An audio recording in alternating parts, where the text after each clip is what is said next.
Hello there. We're in the book of Philemon. It's a short letter, just one chapter. It's a letter from Paul to his to the household of Philemon regarding the slave Onesimus who had escaped and had been able to find Paul. And at the time he wasn't looking for Paul, but he found Paul and was converted to Christianity.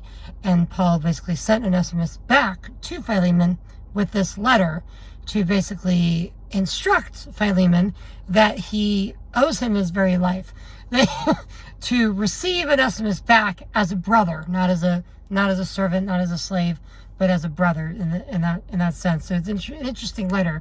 It really just tells us a lot about Paul's feelings of how people are supposed to be changing their hearts, changing their minds, and their attitude towards slavery in that period of time that it was popular, unfortunately, in Rome.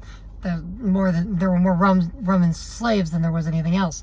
It's important to remember the Bible is not talking most of the time about slavery like we think of it, transatlantic, the slavery we had in the colonies and all that stuff. It's more of a bondservant kind of slavery, or you're paying off your debts and that kind of thing. It always supports the slave person that is in slavery. It's like, Paul is always trying to remind them, try to get out of slavery if you're in slavery. Treat your master like Christ wants you to treat them, out of love, out of that kind of thing. It's important for people to start understanding that, to slowly, thankfully we don't have that kind of slavery anymore. We still have servants, we have servitude, we still working off debt to go get, getting jobs, that kind of thing. There's that, but it's not the same thing.